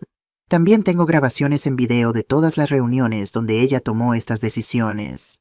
Todo completamente legal, completamente voluntario. Vamos a impugnarlo, Miguel amenazó. Vamos a llevarte a juicio. Háganlo, sonreí. Y cuando lo hagan voy a presentar como evidencia el diario de su padre. Saqué el cuaderno de cuero negro de Javier. Los 3 se quedaron paralizados. Su padre lo documentó todo, cada mentira, cada abuso, cada vez que lo defraudaron. Está todo aquí, y hay más. Antonio puso un documento final en la mesa. La cláusula 7 del testamento de Javier Ramírez. La lean o no, en resumen, establece que si Gabriela es víctima de abuso financiero o negligencia por parte de sus hijos, ella tiene derecho completo de redistribuir los activos como vea apropiado. Papá nunca haría eso, Carlos susurró. Tu padre te conocía mejor de lo que crees, Carlos, dije suavemente. Los conocía a todos, y me dejó esta herramienta porque sabía que este día podría llegar. ¿Entonces qué? Miguel preguntó, su voz quebrada. ¿Nos desheredas? Después de todo, no, respondí.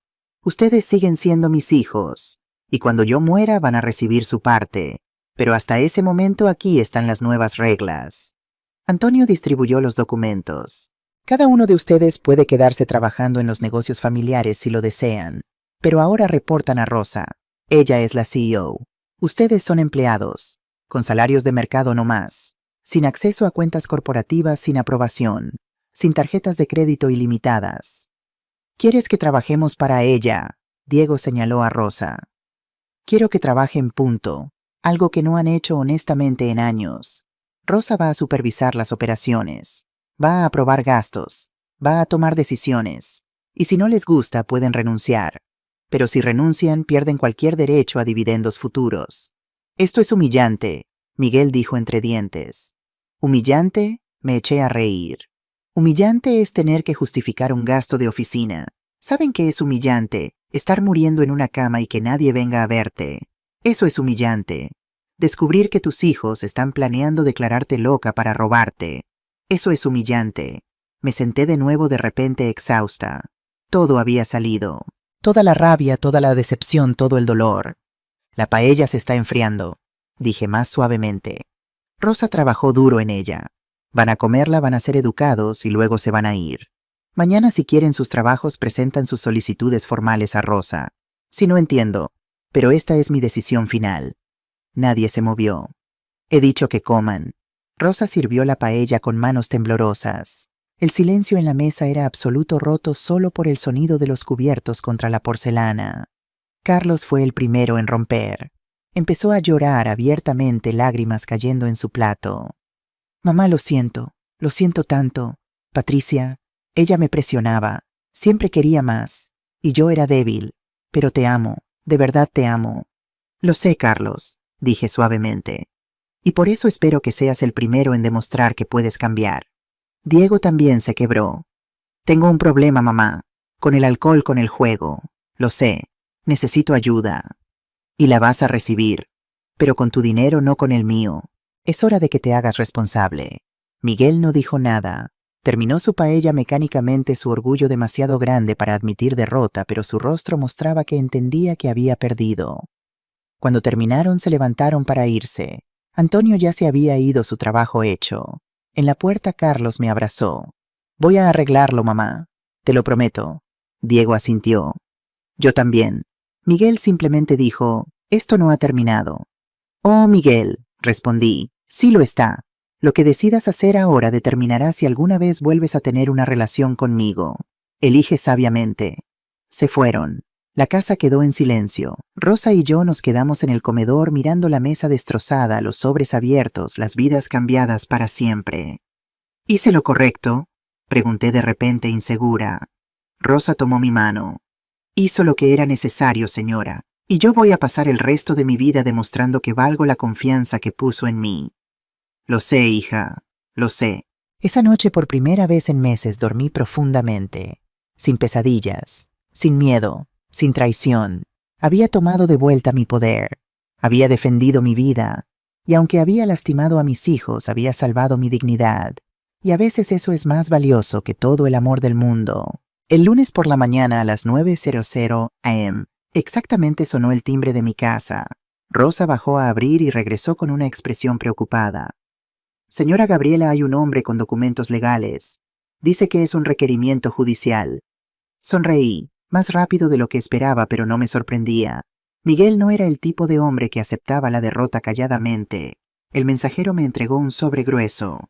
Dentro, una demanda legal presentada por Miguel Ramírez, Carlos Ramírez y Diego Ramírez contra Gabriela Ramírez Vega.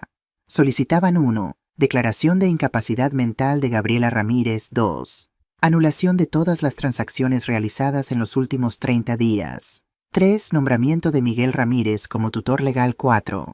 Acceso inmediato a todas las cuentas bancarias y activos empresariales. Leí cada página con cuidado.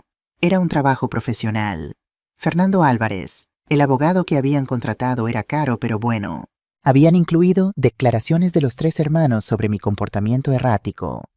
Un informe médico independiente pagado por ellos sugiriendo posible deterioro cognitivo post-neumonía. Testimonios de vecinos también pagados sobre comportamiento extraño. Declaraciones de que Rosa me había influenciado indebidamente. Rosa, llamé cuando terminé de leer, trae mi teléfono y prepara café fuerte. Esto va a ser un día largo. Primero llamé a Antonio. Ya lo vi, Gabriela, dijo antes de que pudiera hablar. Me lo enviaron también como notificación profesional. Es agresivo pero esperado. ¿Qué tan preocupada debo estar? En una escala del 1 al 10, un 2. Tienen un caso débil construido sobre mentiras compradas. Nosotros tenemos hechos, documentación y la cláusula 7. Pero hizo una pausa. Van a ser desagradables. Van a intentar destruir tu reputación públicamente. Van a pintar a Rosa como una manipuladora. Esto va a doler. Que lo intenten. Tengo 70 años, Antonio. He sobrevivido a cosas peores que el intento de mis hijos de robarme. Eso me gusta oír. Te tengo una audiencia preliminar el viernes. Palau de Justicia, Sala 3. La jueza es María González. Dura pero justa. No se deja impresionar por lágrimas de cocodrilo. Después llamé a Jorge del banco para advertirle que probablemente habría intentos de acceder a las cuentas con órdenes judiciales falsas. Luego llamé a mis gerentes de restaurante y hoteles para informarles de la situación y asegurarles que todo estaba bajo control. A las 11 de la mañana mi teléfono explotó, pero no con llamadas de mis hijos, con llamadas de la prensa. Señora Ramírez, soy del diario El Periódico. Es cierto que sus hijos la están demandando por incapacidad mental. Señora Ramírez, La Vanguardia aquí. Puede confirmar que ha desheredado a sus 3 hijos. Doña Gabriela Raquel Radio. ¿Es verdad que su cuidadora ahora es dueña de 30% de su empresa? Miguel había filtrado la historia a la prensa. Por supuesto que lo había hecho. Quería presión pública, quería que yo pareciera una vieja loca manipulada por una inmigrante oportunista. No haga declaraciones, me advirtió Antonio cuando le conté. Absolutamente nada. Cada palabra puede ser usada contra ti. Pero yo tenía una mejor idea. Rosa, dije, prepárate. Vamos a dar una conferencia de prensa. Que Rosa y Antonio gritaron al unísono por el altavoz. Has oído bien. Mañana a las 5 de la tarde, en el restaurante principal del Bourne, nuestro buque insignia. Vamos a contar nuestra versión de la historia antes de que ellos controlen la narrativa. Gabriela, esto es muy arriesgado. Antonio comenzó. Todo en la vida es arriesgado, Antonio. Pero yo no voy a esconderme como si hubiera hecho algo malo. Prepara un comunicado legal para leer. Yo voy a hablar desde el corazón. El martes por la tarde, el restaurante El Sabor del Bourne estaba lleno de periodistas. Había cámaras de TV3, Antena 3, Telecinco. Reporteros de todos los periódicos importantes. El escándalo de una familia rica de Barcelona siempre vendía. Rosa y yo entramos juntas. Yo vestida con un traje Chanel azul marino, ella con un vestido elegante que habíamos comprado juntas esa mañana. Antonio nos acompañaba junto con los 2 médicos que me habían certificado. Me senté frente a los micrófonos. Las cámaras parpadeaban. Los reporteros se inclinaban hacia adelante. Buenos días, comencé mi voz clara y fuerte. Mi nombre es Gabriela Ramírez. Tengo 70 años. Estoy completamente cuerda. Y estoy aquí para contar la verdad sobre lo que mis hijos llaman manipulación y lo que yo llamo supervivencia. Pasé los siguientes 30 minutos contando la historia. No todos los detalles sórdidos, pero lo suficiente. La neumonía, el abandono, el descubrimiento del plan de incapacitación, los gastos obscenos mientras yo moría. ¿Desheredé a mis hijos?, pregunté retóricamente. No. Les di exactamente lo que merecen, la oportunidad de ganarse lo que su padre y yo construimos. Le di 30% de mi empresa a Rosa Morales, sí, porque en 6 meses ella me dio más amor, dedicación y lealtad que mis propios hijos en 6 años.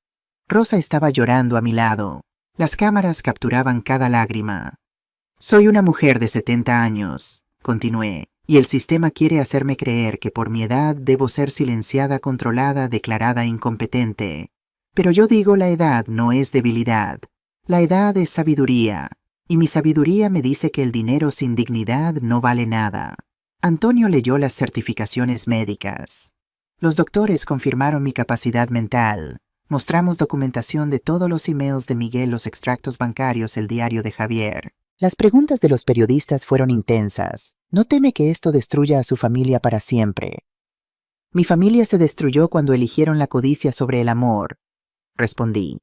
Yo solo estoy defendiendo lo que queda de mi dignidad. ¿Qué dice sobre las acusaciones de que Rosa la manipuló? Rosa tomó el micrófono, sus manos temblando. Yo vine a este país hace 15 años sin nada. Trabajo 3 empleos para mantener a mis hijos. La señora Gabriela me dio una oportunidad cuando yo solo esperaba un salario. Si eso es manipulación, entonces el mundo necesita más manipuladoras como yo. La sala estalló en aplausos.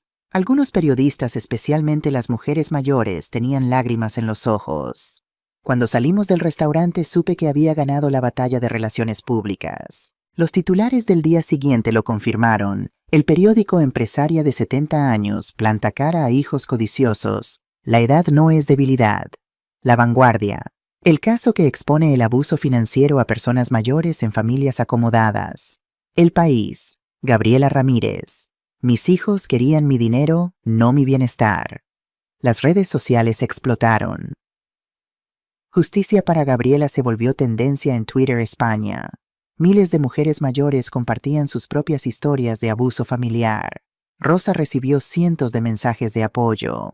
Pero Miguel no se rindió. El jueves por la tarde recibí una visita inesperada. Era Elena, la esposa de Miguel. Vino sola sin mi hijo. Gabriela comenzó y noté que no me llamó suegra como siempre hacía. Necesito hablar contigo. Sin Miguel. La hice pasar. Rosa preparó té y se retiró discretamente. Voy a ser directa. Elena dijo, sus manos perfectamente manicuradas temblando alrededor de la taza de porcelana. Miguel está obsesionado con ganar este caso, no porque te ame, no por la familia, por su ego. No puede soportar que una vieja lo haya vencido. ¿Y tú? Pregunté. ¿Qué opinas tú? Elena miró su té. Creo que tienen razón, los tres. Me avergüenza admitirlo, pero yo fui parte del problema. Yo presioné a Miguel para gastar más para vivir mejor. Nunca me detuve a pensar de dónde venía ese dinero o qué sacrificios hiciste tú para dárnoslo. ¿Por qué me dices esto ahora? Porque tengo una hija. Luisa tiene 20 años. Y cuando vio las noticias me preguntó, «Mamá, ¿en serio abuela está loca o papá está siendo codicioso?» Y no pude mentirle, Gabriela. No pude. Lágrimas rodaban por las mejillas perfectamente maquilladas de Elena. «Luisa quiere verte, quiere hablar contigo, pero Miguel se lo prohibió. Dijo que si ella te contacta la deshereda a ella también. Tu esposo amenazó a su propia hija. Está fuera de control. El orgullo lo está destruyendo». Por eso vine a advertirte, no va a parar. Va a usar cada recurso, cada mentira, cada manipulación. Y va a ser feo. Gracias por decirme, Elena. Ella se levantó para irse. En la puerta se giró. Para lo que vale, creo que Rosa es afortunada de tenerte. Y creo que tú eres afortunada de tenerla a ella. Ojalá nosotros hubiéramos valorado lo que teníamos antes de perderlo. Cuando se fue, llamé a Antonio. Necesitamos prepararnos para la guerra. Miguel no va a rendirse. Ya lo sé. Pero Gabriela, tenemos algo que ellos no tienen, la verdad. Y al final la verdad siempre gana. El viernes llegó con cielo gris sobre Barcelona, apropiado para un día de tribunal. Rosa y yo llegamos al Palau de Justicia a las 9 de la mañana. El edificio era imponente, todo piedra y historia, diseñado para intimidar. Pero yo había enfrentado cosas más aterradoras que un edificio viejo.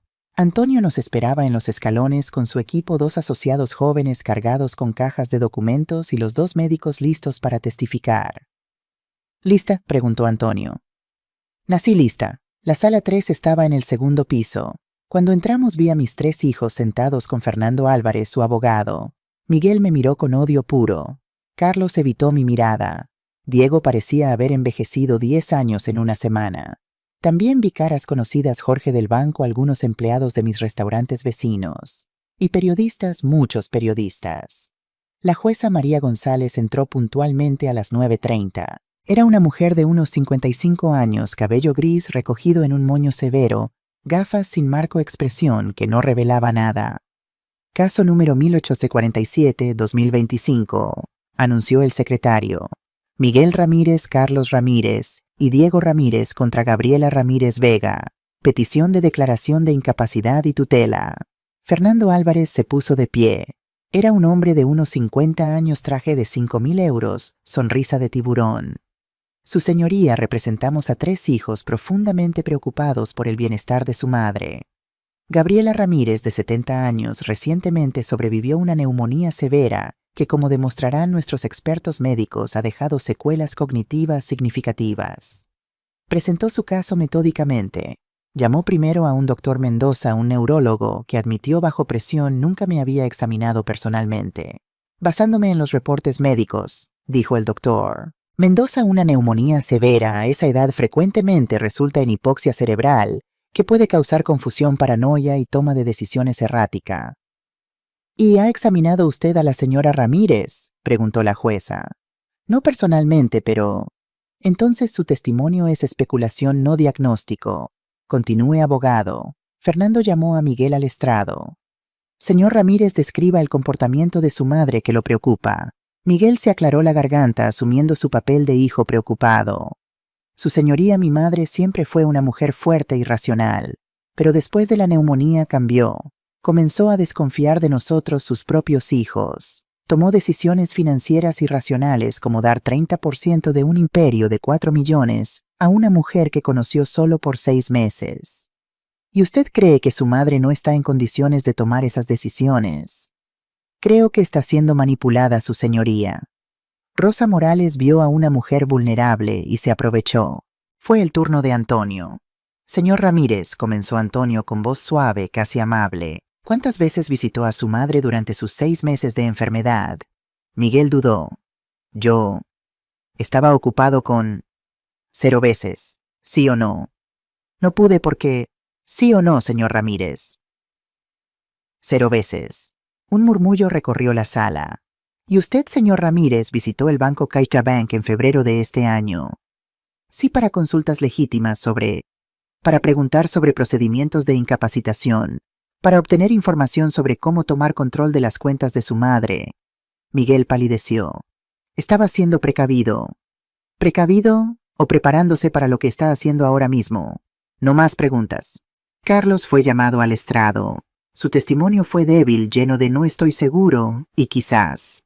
Estaba claro que su corazón no estaba en esto. Diego fue peor. Bajo juramento admitió que tenía problemas con el alcohol y las deudas. ¿Y esperaba que el dinero de su madre resolviera esos problemas?, preguntó Antonio. Yo, sí supongo. Al menos es honesto, murmuró la jueza. Después del receso de almuerzo, fue nuestro turno. Antonio llamó primero a los 2 médicos que me habían examinado. Ambos confirmaron bajo juramento que yo estaba completamente capacitada mental y legalmente. Luego llamó a Jorge del banco, quien describió la visita de Miguel y su intento de obtener información para incapacitarme. Después, Rosa. Señorita Morales, comenzó Antonio, describa su relación con la señora Ramírez. Rosa habló con voz temblorosa pero clara. Describió los 6 meses de cuidados, las noches sin dormir, las veces que me salvó la vida cuando la fiebre subía peligrosamente. Describió cómo ninguno de mis hijos vino, cómo ella fue la única familia que tuve. Y los 30% de la empresa, usted pidió eso. Nunca yo no sabía nada hasta que la señora Gabriela me lo dijo. Traté de rechazarlo, pero ella... Rosa se quebró. Ella dijo que yo me lo había ganado, que le había dado más amor en 6 meses que sus hijos en 6 años. El silencio en la sala era absoluto. Finalmente me llamaron a mí. Me senté en el estrado mirando a mis 3 hijos. Carlos lloraba silenciosamente. Diego miraba al suelo. Miguel me devolvía la mirada con frialdad. Señora Ramírez, comenzó Antonio, ¿está usted en pleno uso de sus facultades mentales? Completamente. ¿Fue forzada o manipulada de alguna manera para hacer estos cambios financieros? No. Cada decisión fue mía, tomada con completa lucidez y con asesoría legal apropiada. ¿Por qué lo hizo? Respiré profundo. Porque mis hijos me abandonaron cuando más los necesitaba. Porque descubrí que estaban planeando declararme incompetente para robar lo que mi esposo y yo construimos. Porque el amor no puede ser comprado, pero el respeto puede ser exigido. Antonio sacó el diario de Javier. ¿Reconoce esto? Es el diario de mi difunto esposo, Javier Ramírez. ¿Podría leer esta entrada marcada? Con voz temblorosa leí, 22 de octubre 2020. Diego llegó borracho al restaurante hoy. Insultó a un cliente importante. Tuve que darle 5.000 euros para que no arruinara nuestra reputación. Diego no se disculpó. Solo dijo, papá siempre arregla las cosas. Estoy cansado, Gabriela. Tan cansado. Temo el día en que ya no esté para protegerte de ellos. Las lágrimas rodaban libremente por mis mejillas ahora. Mi esposo sabía que este día podría llegar. Por eso incluyó la cláusula 7 en su testamento. Para protegerme. Para darme el poder de protegerme. Entonces sucedió algo que nadie esperaba. Twist número 5. Luisa aparece. La puerta de la sala se abrió.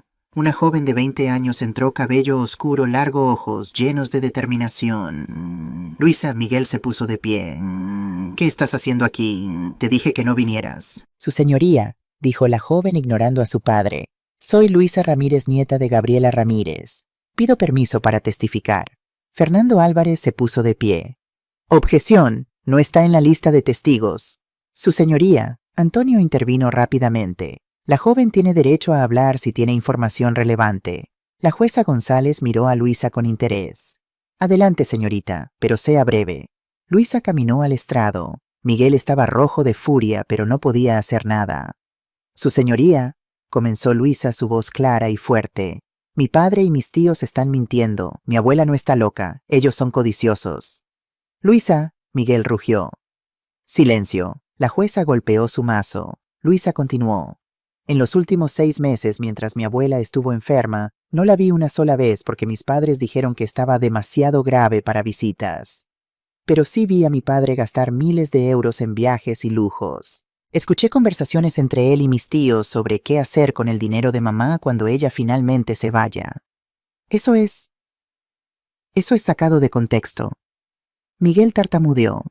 ¿Es verdad que pasó 6 meses sin ver a su abuela?, preguntó la jueza. Sí, su señoría. Y cuando finalmente fui por mi cuenta hace 2 semanas, encontré a mi abuela más lúcida y fuerte que nunca. Y encontré a Rosa una mujer que cuidó de ella, como nadie en mi familia lo hizo. Si mi abuela quiere darle a Rosa todo su dinero, es su derecho. Rosa lo ganó. Nosotros no. Miguel se puso de pie. Eso es suficiente. Vámonos. Pero la jueza golpeó su mazo nuevamente. Siéntese, señor Ramírez. No ha sido despedido. Luisa bajó del estrado y caminó hacia mí. Frente a toda la sala me abrazó. Lo siento, abuela. Siento no haber venido antes. Siento no haber sabido. No es tu culpa, cariño. Susurré abrazándola fuerte. La jueza González cerró su carpeta con un golpe seco. He escuchado suficiente. Voy a tomar un receso de 1 hora para deliberar. Vuelvan a las 17:00 para la decisión. A las 17:00, exactamente, la jueza González regresó. Toda la sala se puso de pie. Siéntense, ordenó. Su rostro era inescrutable. He revisado cuidadosamente toda la evidencia presentada. Testimonios médicos, documentación financiera, testimonios personales y la cláusula 7 del testamento de Javier Ramírez. Miguel se inclinó hacia adelante, sus manos apretadas. Mi decisión es la siguiente. La petición de declaración de incapacidad es denegada. El grito de alegría de Rosa fue audible en toda la sala. Antonio apretó mi mano. No solo encuentro que la señora Gabriela Ramírez está en pleno uso de sus facultades mentales, sino que encuentro las acciones de los demandantes profundamente preocupantes. Este tribunal ve claramente un patrón de negligencia familiar y potencialmente abuso financiero hacia una persona mayor. Miguel se puso pálido. Además, continuó la jueza, ordeno que los 3 demandantes paguen todos los costos legales de la defensa, que estimo en aproximadamente 25.000 euros. Y advierto a los señores Ramírez que cualquier intento futuro de acoso legal contra su madre será visto como persecución y será sancionado más severamente. Golpeó el mazo. Caso cerrado. Afuera del tribunal los periodistas nos rodearon. Las cámaras parpadeaban, los micrófonos se extendían. Doña Gabriela, ¿cómo se siente? Victoriosa, respondí con una sonrisa. Y esperanzada de que mi historia ayude a otras personas mayores a defenderse contra el abuso familiar. Rosa, ¿qué planes tiene ahora? Rosa, todavía llorando de alegría, respondió: voy a trabajar más duro que nunca para demostrar que la confianza de la señora Gabriela no fue mal puesta. Y voy a aprender todo lo que pueda sobre negocios para honrar esta oportunidad. ¿Y su relación con sus hijos? Miré hacia donde Miguel, Carlos y Diego salían del tribunal por una puerta lateral evitando las cámaras. Eso, dije suavemente, depende de ellos. Mi puerta está abierta para quienes vengan con humildad y amor verdadero, pero está cerrada permanentemente para la codicia. Luisa estaba a mi lado sosteniéndome el brazo. Yo voy a quedarme con mi abuela un tiempo, anunció. Tengo mucho que aprender de ella. Los días siguientes fueron de ajustes. Rosa oficialmente tomó su posición como CEO de Renacimiento Participaciones. La primera semana fue abrumadora para ella. No sé qué estoy haciendo, me confesó la tercera noche rodeada de papeles y reportes financieros en el comedor. Estos números, estas decisiones. Señora, ¿y si arruino todo? Me senté junto a ella. ¿Crees que yo sabía qué hacía cuando Javier y yo abrimos nuestro primer restaurante? Tenía 22 años, Rosa. Nunca había administrado ni un puesto de churros. Pero tenía algo más importante que conocimiento, tenía hambre de aprender y miedo de fallar. Ese miedo te mantiene alerta, te hace trabajar más duro. Pero usted tenía a su esposo y tú me tienes a mí. Voy a enseñarte todo. Cada truco, cada lección, cada error que cometí. No estás sola, hija. Contraté a una consultora de negocios, Marta Serrano, una mujer brillante de 45 años, para que fuera mentora de Rosa. También inscribí a Rosa en un programa ejecutivo de la Escuela de Negocios de Barcelona. Vas a aprender haciendo, le dije, pero también vas a aprender la teoría. Necesitas ambas. Mientras tanto, mis hijos enfrentaban las consecuencias de sus acciones. Miguel perdió a varios clientes del hotel cuando la historia se hizo viral. No quiero hacer negocios con alguien que traiciona a su propia madre, decían. Elena pidió el divorcio. Se llevó a Luisa y se mudó a un apartamento más pequeño. Carlos vino a verme 2 semanas después del juicio. Llegó solo sin Patricia. Mamá, dijo cuando abrí la puerta. ¿Puedo entrar? Lo dejé pasar. Se sentó en la sala en el mismo sofá donde 6 meses atrás habían decidido contratar a Rosa en lugar de cuidarme ellos mismos. Patricia se fue, dijo sin preámbulo. Me dejó. Dijo que si no tenía acceso a tu dinero no tenía interés en estar casada conmigo. Lo siento, Carlos. No lo sientas. Tenías razón. Sobre ella, sobre mí, sobre todo. Empezó a llorar. Fui tan cobarde, mamá. Tan débil. Dejé que ella me manipulara, que Miguel me manipulara. Y perdí lo más importante, a ti. No me has perdido, Carlos. Estoy aquí. Puedo volver a trabajar no como gerente, como lo que sea. Lavaplatos si es necesario. Solo quiero demostrarte que puedo cambiar. Miré a mi hijo de mediana edad llorando como un niño y vi al chico que solía ser antes de que la vida lo endureciera. Lunes 8 a.m., restaurante del Bourne. Rosa será tu jefa. Si ella dice que estás haciendo un buen trabajo, consideraré darte más responsabilidades. Pero Carlos, una sola mentira, un solo intento de manipular la situación, y se acabó para siempre. ¿Entiendes? Sí, mamá. Gracias. Gracias. Diego tomó un camino diferente. 2 semanas después del juicio me llamó desde un centro de rehabilitación en las afueras de Barcelona. Mamá, me internaron, voluntariamente. Tengo un problema serio con el alcohol y el juego. Lo admito, voy a estar aquí por 3 meses. Me alegra escucharlo, Diego. Cuando salga, si todavía quieres verme, me gustaría intentar tener una relación real contigo. No por dinero, solo porque eres mi madre y te quiero. Cuando salgas, llámame. Estaré aquí. Miguel no se contactó.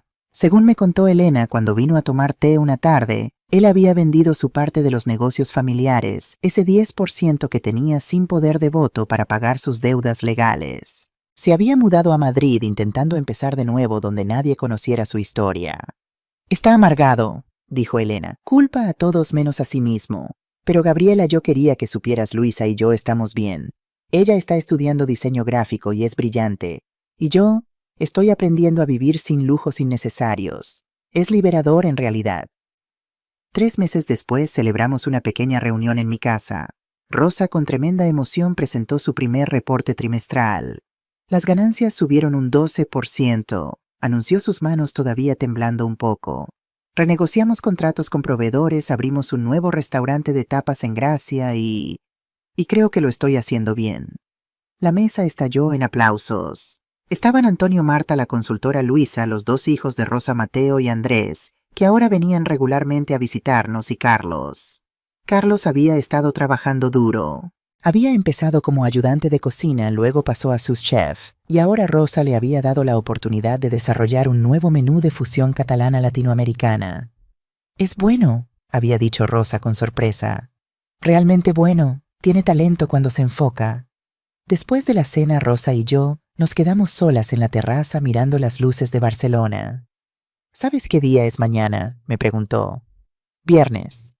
No, señora. Hace exactamente 1 año que toqué el timbre de su casa por primera vez. 1 año desde que todo comenzó. Lo había olvidado completamente. 1 año, repetí asombrada. Parece una vida entera. Para mí lo es. Hace 1 año era una cuidadora con deudas. Ahora soy... no sé ni cómo describirme. Eres CEO de una empresa de 4 millones de euros. Eres estudiante de negocios. Eres mentora para tus hijos. Y eres...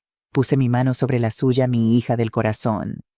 Y usted es la madre que siempre soñé tener, Rosa susurró. Nos quedamos en silencio confortable, 2 mujeres que el destino había unido de la manera más extraña, pero ahora inseparables. Señora, Rosa dijo después de un rato, ¿alguna vez se arrepiente de todo esto de la guerra con sus hijos? Pensé en la pregunta honestamente. Me arrepiento del dolor. Me arrepiento de que llegáramos a esto. Pero no me arrepiento de defender mi dignidad. Porque al final, Rosa, enseñé una lección invaluable: el amor no puede ser comprado, pero el respeto puede ser exigido. Y las mujeres, sin importar su edad, nunca deben aceptar ser tratadas como menos de lo que valen. La Navidad llegó rápido. Era mi primera Nochebuena sin Javier en la que no me sentía devastadoramente sola. Rosa y sus hijos se quedarían conmigo. Luisa también vendría. Antonio había prometido pasar para el brindis de medianoche. Incluso Carlos, que ahora vivía en un apartamento modesto en Gracia, vendría a cenar. ¿Segura que quiere que venga?, había preguntado nervioso por teléfono. No quiero arruinar su Nochebuena. Ven, hijo, es Navidad, y has trabajado duro este año. Pero no esperaba que el timbre sonara a las 11:00 de la noche, justo cuando estábamos sirviendo los turrones. Rosa abrió la puerta, y allí estaba Diego. Había cambiado. Estaba más delgado pero más saludable. Sus ojos estaban claros sin el brillo de alcohol que siempre tenían. Llevaba un ramo de flores simples y una caja de polvorones. «Mamá», dijo desde la puerta su voz quebrándose, «sé que no tengo derecho a estar aquí. Sé que no merezco tu perdón. Pero es Nochebuena y no podía pasar otro día sin decirte que lo siento. Lo siento tanto». Todos en la sala se quedaron en silencio. Carlos se puso de pie listo para defender si era necesario. Los hijos de Rosa miraban con curiosidad. «¿Cuántos días llevas sobrio?», pregunté. 142, casi 5 meses. «¿Y el juego? Ni un euro. Estoy trabajando como chef en un pequeño restaurante en Hospitalet. No es glamoroso, pero es honesto. Gano 1.400 euros al mes y pago mis facturas. ¿Y mamá?». Sus ojos se llenaron de lágrimas. Por primera vez en años puedo mirarme al espejo. Me puse de pie lentamente. Diego dio un paso atrás esperando rechazo, pero yo caminé hacia él y lo abracé. «Pasa, hijo. Es Nochebuena, y nadie debería estar solo en Nochebuena». Diego se derrumbó en mis brazos llorando como no lo hacía desde que era niño. «Gracias, mamá. Gracias». La cena continuó con una energía diferente. Diego conoció a Mateo y Andrés, los hijos de Rosa. Hablaron de fútbol y descubrieron que eran del mismo equipo. Luisa le mostró sus diseños gráficos y Diego dio ideas para menús visuales. Carlos y Diego hablaron por primera vez en meses. No sobre dinero o negocios, sino sobre vida, sobre segundas oportunidades, sobre hermandad. «Miguel no vino», comentó Diego alrededor de la medianoche. «No», dije, «y no vendrá. Algunos puentes se queman tan completamente que no pueden ser reconstruidos. Pero ustedes dos», miré a Carlos y Diego, «ustedes vinieron con humildad, con cambio real, y eso vale más que cualquier disculpa vacía». A las 12:00, cuando las campanas sonaban y Barcelona explotaba en fuegos artificiales, todos nos reunimos en la terraza con copas de cava. «Por las segundas oportunidades», brindé. «Por las familias que elegimos», añadió Rosa. «Por las madres que no se rinden», dijo Luisa. «Por los puentes que se pueden reconstruir», dijeron Carlos y Diego al unísono. Mientras bebíamos y los fuegos artificiales iluminaban el cielo, sentí algo que no había sentido en mucho tiempo: paz. No la paz de tener todo resuelto, sino la paz de saber que había luchado por mi dignidad y ganado. Barcelona, diciembre 2030. Tengo 75 años ahora.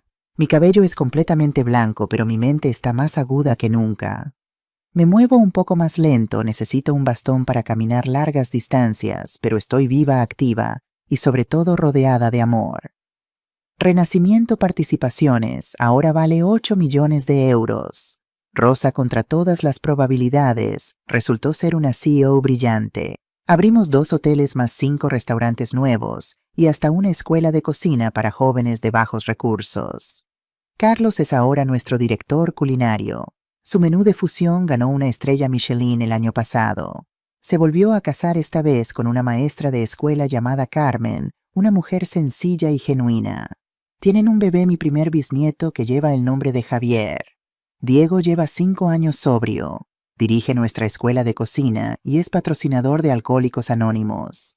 Ayuda a otros hombres a encontrar el camino que él casi perdió. Se reconcilió con Sofía y aunque no volvieron a estar juntos, ahora son amigos y copadres efectivos. Luisa trabaja como nuestra directora de marca. Sus diseños son reconocidos en toda España. Vive en un loft moderno en el Born y tiene una novia que es fotógrafa. Elena, su madre, dirige nuestro departamento de recursos humanos. Resultó tener un talento natural para leer a las personas. Los hijos de Rosa, Mateo y Andrés, están en la universidad. Mateo estudia ingeniería, Andrés está en la escuela de negocios. Ambos trabajan part-time en nuestros restaurantes. Son como mis nietos. ¿Y Miguel? Miguel nunca regresó. Supe por Elena que se casó de nuevo en Madrid, que tiene un pequeño negocio de consultoría, que ocasionalmente pregunta por mí, pero que su orgullo todavía es demasiado grande para admitir que estaba equivocado. Dejé de esperar su llamada. Algunas heridas son demasiado profundas. Hoy es un día especial. Estamos inaugurando nuestro restaurante más nuevo, Casa Rosa, en honor a la mujer que salvó mi vida y se convirtió en mi socia, mi amiga, mi hija del corazón. La ceremonia de apertura es grande. Están todos los empleados, la prensa, clientes importantes. Rosa está nerviosa ajustándose su vestido elegante. ¿Lista, Moen?, le pregunto. Con usted a mi lado siempre. Cuando corto la cinta roja y las puertas se abren, veo algo que me hace llorar. En la pared principal del restaurante hay un mural enorme. Es una pintura de dos mujeres, una mayor, una más joven, cocinando juntas. Al pie dice: dedicado a todas las mujeres que se niegan a ser silenciadas, que luchan por su dignidad, que construyen nuevas familias cuando las viejas las fallan. Gabriela en Rosa 2030. Esa noche, después de que todos se fueron, Rosa y yo nos sentamos en mi terraza favorita como hemos hecho 1000 veces antes. ¿Sabes qué?, digo. No cambiaría nada. Ni siquiera el dolor. Especialmente no el dolor. Porque el dolor me enseñó quién era yo realmente. Me enseñó que el amor verdadero no viene siempre de donde esperamos. Y me dio a ti. Y a mí me dio una madre. Rosa sonríe. Una jefa, una mentora, una amiga. ¿Recuerdas ese primer día cuando llegaste a mi puerta? ¿Cómo olvidarlo? Usted era tan hostil. Estaba rota, traicionada, perdida.